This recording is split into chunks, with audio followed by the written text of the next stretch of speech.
आज अमर शहीद क्रांतिकारी ऐसे खुदीराम बोस का शहादत दिवस है, जिसने 18 साल 8 महीने और 8 दिन की छोटी सी आयु में अपने प्राणों को मां भारती के ऊपर कुर्बान कर दिया। जो हंसते हंसते एक शेर की तरह फांसी के फंदे पर चढ़ गया, जिसने 1857 की क्रांति के बाद लगभग 51 वर्ष बाद 1908 में बंगाल विभाजन के बाद सोए हुए भारत के शोणित में शौर्य का संचार किया।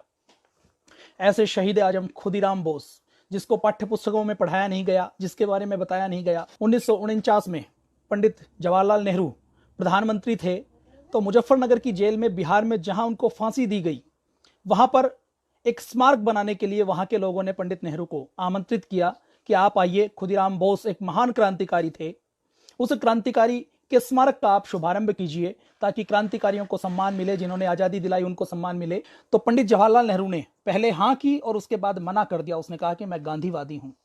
खुदीराम बोस ने आतंकवादी काम किया था और मैं ऐसे आतंकवादी और हिंसावादी काम का समर्थन नहीं कर सकता।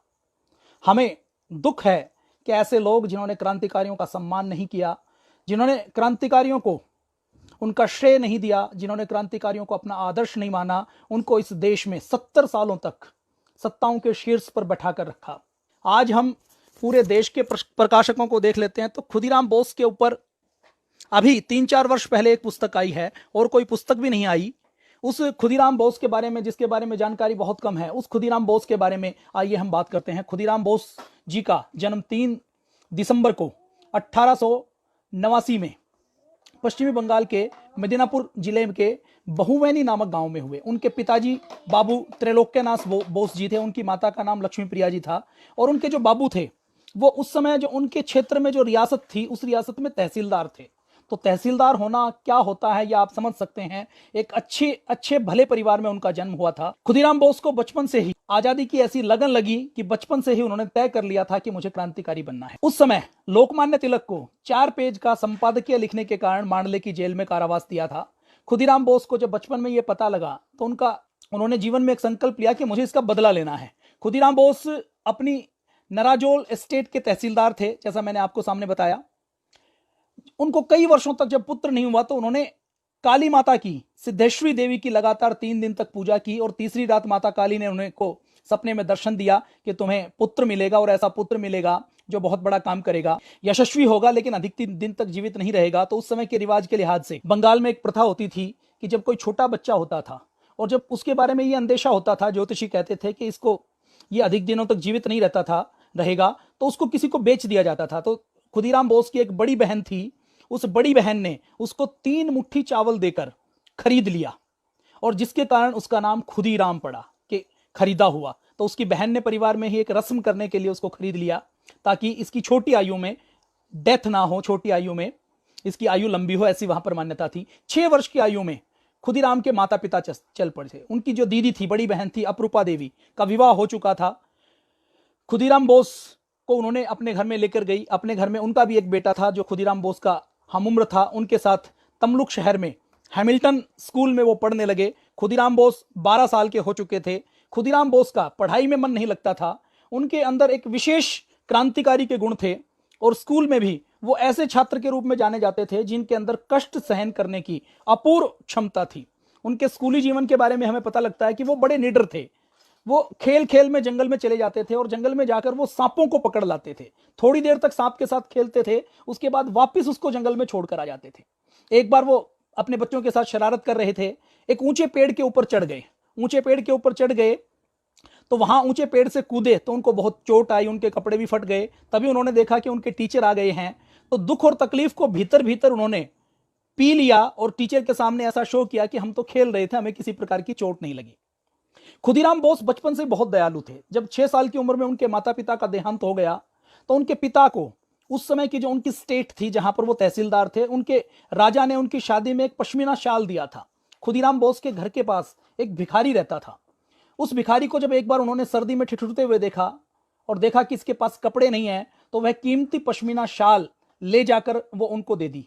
जब उनकी दीदी ने, जब वो शाल ले जाकर जा रहे थे, दीदी ने देखा कि ये शाल लेकर भिखारी को देने के लिए ले जा रहा है, तो उसने कहा कि तुम इस भिखारी को दे दोगे तो ये इस शॉल को मत दो, कुछ और दे दो। तो उसने कहा कि नहीं, मैं ये शॉल दूंगा। तो उसने कहा कि वो भिखारी तो इस शॉल को बेच देगा, तो उसने कहा कोई बात नहीं, बेच भी देगा तो उसको कुछ पैसे मिल जाएंगे, लेकिन मुझे उसकी सहायता करनी है।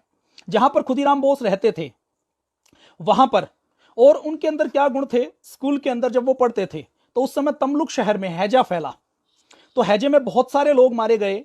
तो उस हैजे में खुदीराम बोस अपने जान की परवाह ना करते हुए रोगियों की सेवा करने का काम करते थे।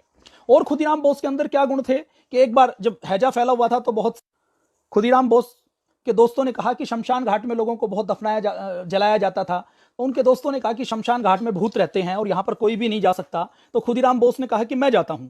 तो खुदीराम बोस शमशान घाट में गए, वहां से पेड़ की टहनी तोड़कर लाए। तो बचपन से ही खुदीराम बोस की आदत थी कि बहादुरी का कोई भी कार्य करना हो तो वो हंसते हंसते करते थे, कभी भी पीछे नहीं रहते थे। रात को 12 बजे वो शमशान घाट के अंदर गए, शमशान घाट में के अंदर जाकर उन्होंने टहनी तोड़कर लाए और उन्होंने सिद्ध किया कि मुझे किसी भी भूत प्रेत से डर नहीं लगता। ऐसे ही एक बार उनके स्कूल में उनके शिक्षक ने, जब कुछ बच्चे शरारत कर रहे थे तो उनके शिक्षक ने पूछा कि तुम में से देखते हैं कि किसमें कितनी हिम्मत है। तो उसने कहा कि ये मेज के ऊपर मुक्का मारो। तो जहां उनके साथी 10-20 मुक्के मारकर रुक गए, खुदीराम बोस 50, 100, 200 मुक्के मारते रहे। जब तक उनके हाथ से खून नहीं निकल आया तब तक वो लगातार मुक्के मारते रहे। और खून निकलने के बाद भी उनके शिक्षक ने उनको रोका कि अब रुक जाओ, हमें यकीन हो गया तुम बहुत बहादुर हो, बहुत शौर्यवान हो, बहुत शक्तिशाली हो। जब वो स्कूल में रहते थे तो उस समय स्कूल में पढ़ते पढ़ते वहां पर उनके वहां उस शहर में अरविंदो घोष का आना जाना होता था। भगिनी निवेदिता मदीनीपुर में कई बार गई, वहां उनकी जनसभाएं होती थी, क्रांतिकारियों के साथ गोपनीय बैठक होती थी और खुदीराम बोस उन जनसभाओं में, उन बैठकों में शामिल होते थे। अरविंदो घोष को, भगिनी निवेदिता को, इनको लगातार सुनते रहते थे। 1905 में इस बीच में एक बड़ी घटनाक्रम हुई। 1905 में बंगाल का विभाजन हुआ। बंगाल के विभाजन के समय आंदोलन चला, स्वदेशी का आंदोलन चला, लोकमान्य तिलक ने आंदोलन चलाया, वीर सावरकर ने आंदोलन चलाया। तो उस समय खुदीराम बोस भी उस आंदोलन में शामिल हो गए। और खुदीराम बोस जब उस आंदोलन में शामिल हुए तो उन्होंने बढ़ चढ़कर इसमें भाग लिया। उस समय स्कूल में एक बार स्वदेशी को हीन दृष्टि से देखा जाता था। तो एक बार उनके स्कूल में कोई एक बच्चा स्वदेशी धोती पहनकर आ गया, खादी की धोती। तो दूसरे बच्चे मजाक उड़ाने लगे। तो खुदीराम बोस ने, जिसने स्वदेशी की धोती पहनी हुई थी, उस बच्चे का पक्ष लिया और कहा कि स्वदेशी वस्त्रों को पहनना गर्व और गौरव की बात है। हम जो स्वदेशी पहनेगा उसको बचाएंगे और उसका साथ देंगे। स्वदेशी पहनने के गौरव के विषय में खुदीराम बोस जब छोटे थे तभी उन्होंने महसूस कर लिया था। जब बंग भंग हुआ, लोकमान्य तिलक, वीर सावरकर की प्रेरणा से स्वदेशी आंदोलन प्रारंभ हुआ। उस समय बंगाल के एक और क्रांतिकारी थे, हेमचंद्र कानूनगो। वो जमींदार थे। 1896 में उन्होंने अपनी सारी संपत्ति बेच दी और सारी संपत्ति बेचकर यूरोप चले गए। यूरोप में पेरिस में जाकर वो श्यामजी कृष्ण वर्मा और मैडम बीकाजी गामा से मिले और वहां जाकर उन्होंने 174 पेज का बम बनाने का मैनुअल लेकर आए। उस समय तक क्रांतिकारियों के पास बम की टेक्नोलॉजी नहीं होती थी और क्रांतिकारियों को यह लगता था कि अंग्रेजों को यदि भगाना है तो उनका मुकाबला हम तलवार से नहीं कर सकते, उसके लिए तो बम बनाना सीखना पड़ेगा। आज के जमाने में हम कहें तो आप यूं समझ सकते हैं कि किसी देश में जो बड़े बड़े समूह हैं वो सोचते हैं कि किसी तरह हमें परमाणु बम मिल जाए, मिसाइल मिल जाए। तो उस समय आज की मिसाइल, आज के समय में परमाणु बम जो टेक्नोलॉजी है उस प्रकार से उस समय बम बनाने की टेक्नोलॉजी थी। तो 174 पेज का बम बनाने का मैनुअल लेकर और बम बनाना सीखकर हेमचंद्र कानूनगो और कुछ क्रांतिकारी पेरिस से वापस आए थे। तो खुदीराम बोस ने एक बार, जब वो छोटे थे, तो हेमचंद्र कानूनगो जब पेरिस से वापस आए तो बंगाल की सड़कों पर, मदीनीपुर की सड़कों पर जब जा रहे थे तो उन्होंने उसका रास्ता रोक लिया और रास्ता रोककर कहा कि हेमचंद्र जी, मुझे आप पिस्तौल दो, मैं अंग्रेजों को मारूंगा। अब हेमचंद्र कानूनगो मैनुअल लेकर आए थे लेकिन वो गुपचुप तरीके से काम करते थे। वो एकदम हक्के बक्के रह गए कि ये छोटा सा बच्चा ये मेरे सामने आकर कहता है कि पिस्तौल दो, कितना बड़ा निडर और बहादुर ये बच्चा है। तो उन्होंने उस बच्चे का, क्रांतिकारियों ने उस बच्चे की परीक्षा ली, उसको शपथ दिलवाई, लहू के साथ उसका तिलक किया गया और उससे संकल्प दिलवाया गया कि क्रांतिकारियों का काम करते हुए वो कभी भी विचलित नहीं होगा और क्रांतिकारियों के जो गुप्त चीजें हैं वो किसी को बताएगा नहीं। उस समय कोलकाता में ही प्रेसिडेंसी कॉलेज के जो केमिस्ट्री विभाग है उसमें उल्लासकार दत्त नाम के एक और विद्यार्थी थे। उल्लासकार दत्त भी बहुत बड़े क्रांतिकारी थे जिनके बारे में पढ़ाया नहीं गया। उनको, उनका जो युगांतर संगठन था उसमें बम बनाने का विभाग बनाया गया, उसका प्रभारी बनाया गया। अरविंदो जी के साथ उन्होंने बम बनाना सिखाने का, प्रशिक्षण का स्कूल खोला। लोगों ने संकल्प किया कि बंगाल का ये जो विभाजन किया गया है इसको जब तक वापस नहीं ले लेते हैं तब तक हम अपना आंदोलन जारी रखेंगे। खुदीराम बोस उस समय नौजवानों की तलाश में रहते थे, नौजवानों की मीटिंग करते थे, गांव गांव में जाते थे, नौजवानों को समझाते थे। उस समय उनके पास जो थैले में 3 पुस्तकें रहती थी, भागवत गीता रहती थी, स्वामी विवेकानंद जी की पुस्तकें रहती थी, क्रांतिकारियों की जीवनी रहती थी, और उस समय शखाराम गणेश देवस्कर नाम के एक हमारे बुद्धिजीवी हुए हैं क्रांतिकारी, जिन्होंने देशेर कथा के नाम से बांग्ला भाषा में एक पुस्तक लिखी थी, जिसमें बताया गया था कि आजादी का क्या महत्व है और अंग्रेजों ने कैसे हमारे भारत को गुलाम बना के रखा है। तो इस प्रकार से लगातार फरवरी 1906 से लेकर दिसंबर 1907 तक लगातार स्वदेशी का प्रचार प्रसार चलता था। वहां पर मदीनापुर में एक शिव मंदिर है। उस शिव मंदिर में एक बार खुदीराम बोस अपने बहन के बेटे के साथ घूमने के लिए गए। तो जब वो अपनी बहन के बेटे के साथ घूमने के लिए उस शिव मंदिर में गए तो उन्होंने देखा कि वहां पर बड़ी भीड़ लगी हुई है। तो उन्होंने अपनी बहन के बेटे से पूछा कि यहाँ पर इतनी भीड़ क्यों है। तो उन्होंने देखा कि वहां पर लोग जमीन पर लेटकर, जैसे दंडवत प्रणाम करते हुए कोई पैदल यात्रा करता है, तो वैसी पैदल यात्रा कर रहे हैं। तो उन्होंने पूछा कि ये पैदल यात्रा ऐसे दंडवत करके उल्टे लेट कर क्यों जा रहे हैं। तो उनकी बहन के बेटे ने बताया कि यहाँ पर जो दंडवत प्रणाम करके भगवान शंकर के सामने कुछ भी वरदान मांगता है या विश करता है या इच्छा करता है तो वो इच्छा पूरी होती है। तो खुदीराम बोस उस दिन शाम को भगवान शिव के मंदिर के सामने लेट गए और 24 घंटे तक लेटे रहे। जंगल के अंदर मंदिर होता था, कीड़े मकोड़े सांप बिच्छू भी रहते थे। तो 24 घंटे तक वो लेटे हुए परिक्रमा करते हुए तो वहां पर भगवान शंकर की आराधना करते रहे। तो जब हेमचंद्र कानूनगो और उनके परिवार में पता लगा तो देखा गया कि खुदीराम बोस 24 घंटे से गायब है, दिखाई नहीं दे रहा है। तो उन्होंने उसको ढूंढवाने की कोशिश की तो पता लगा कि ये तो मंदिर के अंदर है। तो वो मंदिर के अंदर गए और वहां पर जब उन्होंने देखा कि खुदीराम बोस तो उल्टे लेटे हुए हैं तो उन्होंने उसको उठाया। उन्होंने जब उसको उठाया और उन्होंने घर चलने के लिए कहा तो उन्होंने पूछा कि तुम क्या इच्छा करने के लिए भगवान शंकर के सामने दंडवत प्रणाम कर रहे थे, ये परिक्रमा कर रहे थे। तो उसने कहा कि मेरी इच्छा थी कि मैं इस देश को अंग्रेजों से आज़ाद करवाऊं, इसके लिए मैं भगवान शंकर से प्रार्थना कर रहा था। लोग भगवान से इच्छा करते हैं कि हमें धन मिले, संपत्ति मिले, हमारा मकान मिले, हमारी शादी हो, हमें सुख सुविधाएं मिले। खुदीराम बोस के बचपन से ये इच्छा थी कि मेरा जीवन तो देश के लिए है और यदि देश को मैं आज़ाद करवा पाया तो ये मेरा सबसे बड़ा काम होगा। खुदीराम बोस ने अपने पास गीता वो हमेशा रखते थे, देशभक्ति की पुस्तकें रखते थे। इटली के 2 क्रांतिकारी हुए हैं, एक तो मैजिनी, एक गैरीबाल्डी। लाला लाजपत राय जी ने मैजिनी और गैरीबाल्डी की जीवनी लिखी है। लाला लाजपत राय से पहले बंगाल के कुछ क्रांतिकारियों ने मैजिनी और गैरीबाल्डी की जीवनी का अनुवाद किया। खुदीराम बोस अपने थैले में हमेशा मैजिनी और गैरीबाल्डी की जीवनी रखते थे। और ये जो गैरीबाल्डी और मैजिनी है, ये कितने बड़े क्रांतिकारी हैं इसका अंदाजा लगा लीजिए कि नेताजी सुभाष चंद्र बोस भी इनसे प्रेरणा लेते थे। नेताजी सुभाष चंद्र बोस ने अपनी बेटी का नाम अनीता रखा। क्यों? क्योंकि अनीता गैरीबाल्डी के परिवार से उसके परिजन के एक सदस्य का नाम था। तो इतने बड़े क्रांतिकारी मैजिनी और गैरीबाल्डी थी। तो उनकी पुस्तकें खुदीराम बोस हमेशा अपने थैले में रखते थे। और खुदीराम बोस क्योंकि ब्रह्मचारी थे, व्यायाम करके, लगातार प्राणायाम करके, योग करके उन्होंने अपने शरीर को बहुत मजबूत बना लिया था। शरीर को मजबूत बनाकर उन्होंने लाठी चलाना सीख लिया था, बम बनाने के साथ साथ। तो एक बार पास के गांव में कुछ लठैत थे, कुछ मुस्लिम लठैत थे, तो उन्होंने आपस में चुनौती देते थे। तो एक बार उन्होंने चुनौती दी कि हमसे कोई मुकाबला नहीं कर सकता। तो खुदीराम बोस उनके सामने गए और उन्होंने कहा कि मैं तुमसे मुकाबला करूंगा। तो उन्होंने देखा कि ये छोटा सा बच्चा है, ये हमसे क्या मुकाबला करेगा, हम तो इनको चुनौती नहीं दे पाएंगे। तो खुदीराम बोस ने कहा कि चलो मुकाबला करो। तो 4-4 लठैतों को खुदीराम बोस ने अकेले ने धूल चटा दी थी। 1906 में मदीनीपुर में एक और घटना हुई। क्रांतिकारियों का अड्डा, सत्येंद्रनाथ बोस के नाम से एक और क्रांतिकारी थे जिनकी हैंडलूम की फैक्ट्री थी। वो क्रांतिकारियों का स्थान था। वहां पर क्रांतिकारी अपनी गुप्त सभा करते थे, गुप्त मीटिंग करते थे। और इसके साथ साथ मदीनीपुर में ही सत्येंद्रनाथ बोस के घर के पास एक काली मंदिर था। वहां पर नौजवानों को, नए नौजवानों की काउंसलिंग की जाती थी, उनका ब्रेन वॉश किया जाता था। और उनकी काउंसलिंग और ब्रेन वॉश करने के बाद रक्त से, उनके हाथ को कट करके उनके रक्त से तिलक करवाया जाता था और संकल्प दिलवाया जाता था कि क्रांति के काम में कभी भी वो कायरता का साथ नहीं देंगे, कभी भी इस रास्ते से विचलित नहीं होंगे और कभी भी जो भी दुख आए, बाधा आए, उसका हंसते हुए सामना करेंगे। ऐसे ही 1906 में फरवरी में मिदनापुर में एक इंडस्ट्रियल, औद्योगिक और एग्रीकल्चर की प्रदर्शनी अंग्रेजों ने लगाई हुई थी। आसपास के प्रांतों से और बहुत सी भीड़ वहां पर आई हुई थी। तो क्रांतिकारियों ने सोचा कि यहां पर हम अपने मत का प्रचार प्रसार करते हैं। तो क्रांतिकारियों ने सोनार बंगला के नाम से एक पत्रक छपवाया था। उस पत्रक में क्या था? बंगाल का विभाजन अंग्रेजों ने क्यों किया, अंग्रेजों ने कैसे बंगाल को लूटा, भारत के पैसे से कैसे इंग्लैंड में धन संपत्ति आ रही है, इंडस्ट्रियलाइजेशन आ रहा है, औद्योगिक क्रांति आ रही है। तो ये उस पत्रक में था और भारत की आजादी के लिए नौजवानों से आह्वान था। तो उस समय क्रांतिकारियों के पास सोशल मीडिया नहीं था, उस समय ना फेसबुक था ना ट्विटर था। क्रांतिकारी बहुत मुश्किल से कोई पत्रक छपवा पाते थे और उस पत्रक को बांटने के लिए वो अपनी जान भी दांव पर लगा देते थे।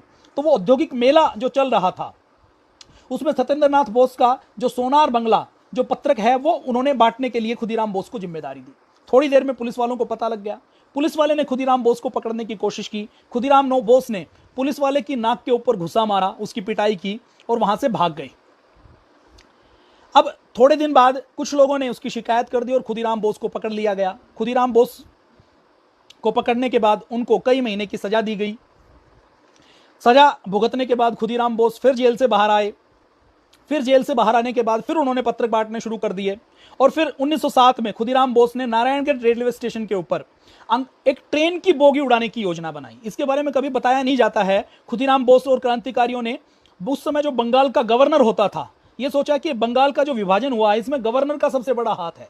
यदि हम बंगाल के गवर्नर को मार देते हैं तो यूरोप तक इसकी गूंज सुनाई देगी। तो उन्होंने बंगाल के गवर्नर को मारने के लिए एक बोगी को उड़ाने की योजना बनाई, बम से हमला किया। अब ये दुर्भाग्य देखिए कि जिस बोगी में गवर्नर को होना था, गवर्नर ने बोगी चेंज कर ली, वो दूसरी बोगी में था। क्रांतिकारियों का प्रयास सफल नहीं हो पाया। उस समय किंग्सफोर्ड नाम का एक जज था जो मिदनापुर में कार्य करता था। उसने अरविंदो घोष को सजा देने का काम किया और इसके साथ साथ वो जब भी कोई क्रांतिकारी आता था तो उसको कड़ी से कड़ी सजा देता था। अंग्रेजों का बहुत बड़ा पिट्ठू था, अंग्रेज ही था और क्रांतिकारियों से बहुत घृणा करता था। और उनके बच्चों के खिलाफ कोई भी, क्रांतिकारियों के खिलाफ कोई भी शिकायत आती थी तो उस शिकायत में वो बड़ी कड़ी से कड़ी सजा देता था। तो क्रांतिकारियों को यह लगता था कि इस किंग्सफोर्ड से हमें बदला लेना है। तो उस समय जब खुदीराम बोस को जेल से छोड़ा गया तो जेल से छोड़ने के बाद खुदीराम बोस का पूरे जिले में जुलूस निकाला गया। खुदीराम बोस ने बम बनाना सीख लिया था।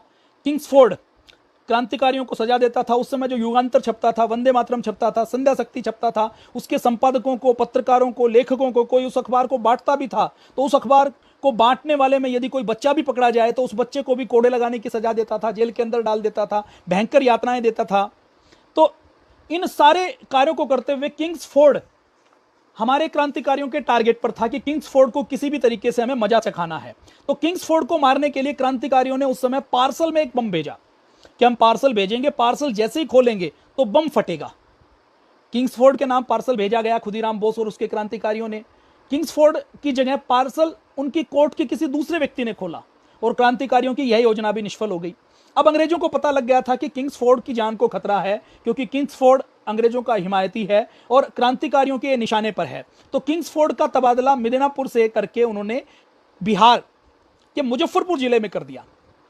मुजफ्फरपुर जिले में जब कर दिया तो वहां के क्रांतिकारियों ने निर्णय लिया कि हमें तो बदला लेना है और बदला लेने के लिए उन्होंने प्रफुल्ल चाकी नाम के एक क्रांतिकारी और खुदीराम बोस दोनों की ड्यूटी लगाई कि हम इन दोनों की ड्यूटी लगाते हैं कि ये वहां मुजफ्फरपुर में जाएंगे, किंग्सफोर्ड की रेकी करेंगे और रेकी करने के बाद या तो कोर्ट में या उसके घर में या वो कहीं जाता है तो वहां पर उसकी हत्या करेंगे और भारतीय के अपमान का बदला लेंगे, अरविंदो घोष के अपमान का बदला लेंगे, क्रांतिकारियों के अपमान का बदला लेंगे और अंग्रेजों के यूरोप तक, उनके ब्रिटेन तक हम ये संदेश देंगे कि भारत के अंदर अब आप लोगों का रहना सुरक्षित नहीं है, खतरे से खाली नहीं है।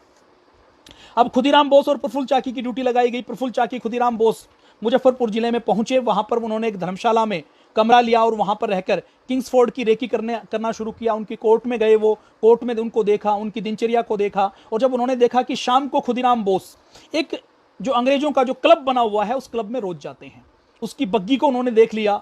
बम बनाकर उन्होंने तैयारी कर ली कि आज शाम को जब किंग्सफोर्ड जाएगा और जाकर क्लब से जाने के बाद जब शाम को अंधेरा हो जाएगा 8, साढ़े 8, 9 बजे जब वो वापस निकलेगा तो हम बग्गी के ऊपर बम फेंकेंगे और किंग्सफोर्ड को मार देंगे। 30 अप्रैल को 1908 को दोनों बाहर निकले। किंग्सफोर्ड के बंगले के बाहर घोड़ागाड़ी की राह देखने लगे। पुलिस के गुप्तचरों ने उनको देख लिया। उन्होंने उनको टालना चाहा, लेकिन वो वहां से एक बार उनकी नजरों से बचते हुए एक बार हट गए, दोबारा वहां से क्लब के पास आ गए। जब उन्होंने वापसी में क्लब से एक बग्गी को निकलते हुए देखा तो उन्होंने देखा कि इसके अंदर किंग्सफोर्ड होगा। उन्होंने बम फेंक दिया और उन्होंने सोच लिया कि अब बग्गी के अंदर किंग्सफोर्ड है तो उसका काम तमाम हो गया होगा। और बम फेंकने के बाद जब उन्होंने देखा कि उस बम की आवाज 3 मील तक सुनाई दी और उन्होंने देखा कि पूरा हो हल्ला हो गया है, पुलिस आ चुकी है, तो प्रफुल्ल चाकी और खुदीराम बोस दोनों अलग अलग दिशाओं के अंदर चले गए। प्रफुल्ल चाकी अलग दिशा में गए, खुदीराम बोस अलग दिशा में गए। खुदीराम बोस लगातार रात भर लगभग 24 मील तक, लगभग 36 किलोमीटर तक चलते रहे और वैनी रेलवे स्टेशन पर जाकर उन्होंने विश्राम किया।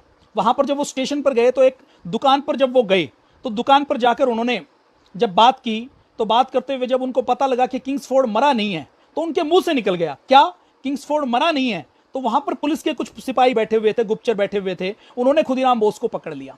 खुदीराम बोस ने भी भागने की कोशिश नहीं की। खुदीराम बोस को पकड़ने के बाद उसको कोर्ट में पेश किया गया। कोर्ट में जब उसको पेश किया गया तो वकील कालिदास बसु ने कहा कि मैं आपकी पैरवी करूंगा। तो खुदीराम बोस ने कहा कि मुझे किसी की पैरवी करवाने की आवश्यकता नहीं है, मैं तो हंसते हंसते अपने प्राण देने के लिए, फांसी के फंदे को चूमने के लिए ही इस क्रांतिकारी पथ के ऊपर आगे बढ़ा हूं।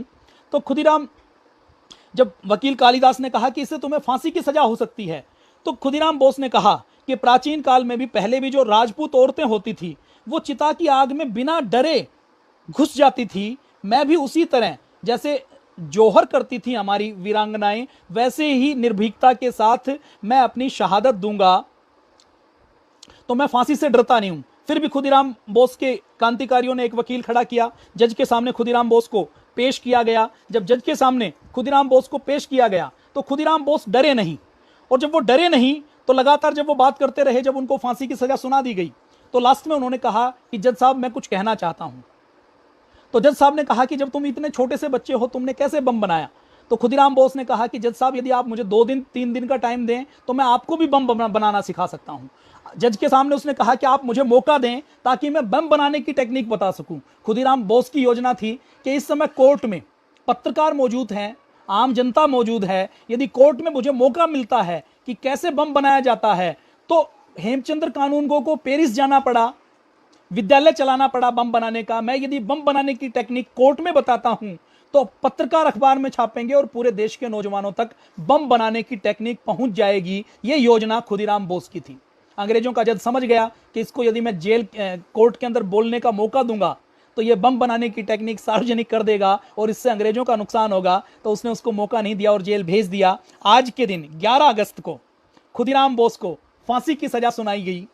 फांसी की सजा सुनाकर जब उनको फांसी के फंदे पर ले जाया गया तो हंसते हंसते उन्होंने फांसी के फंदे को चूमा, और जब उन्होंने फांसी के फंदे को चूमा तो अंत में उन्होंने कहा कि मैं अपनी दीदी के नाम, अपनी मौसी के नाम, अपनी दीदी के नाम संदेश दिया कि मैं 18 महीने बाद दोबारा जन्म लूंगा, अपनी मौसी के घर जन्म लूंगा, और अगर तुम मुझे पहचान नहीं पाओ तो तुम्हें गले के ऊपर फांसी के फंदे का निशान मिलेगा।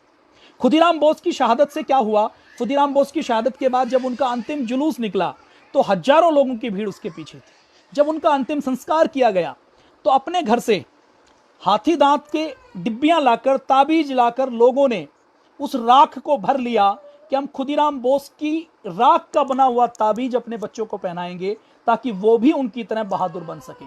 खुदीराम बोस की शहादत के बाद हजारों लोगों का जुलूस निकला, और जुलूस निकलने के बाद जो बंगाल के जो बुनकर थे, जो जुलाहे थे, उन्होंने ऐसी धोती बनाना शुरू किया जिसकी किनारी के ऊपर खुदीराम बोस लिखा होता था, और उस धोती को बंगाल के युवाओं ने गर्व के साथ पहनना शुरू किया कि ये स्वदेशी धोती है, ये खुदीराम बोस के नाम की धोती है। तो इतना बड़ा व्यक्तित्व, इतने बड़े क्रांतिकारी खुदीराम बोस थे। और जब मुजफ्फरपुर की जेल में उनको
पढ़कर संकलित करनी पड़ी। किसी एक पुस्तक में यह सामग्री कहीं उपलब्ध नहीं होती है। क्यों? क्योंकि खुदीराम बोस जैसे व्यक्तित्व के ऊपर कभी रिसर्च नहीं की गई। मुजफ्फरपुर में वहां के लोगों ने खुदीराम बोस का एक स्मारक बना दिया, उसकी एक मूर्ति लगा दी।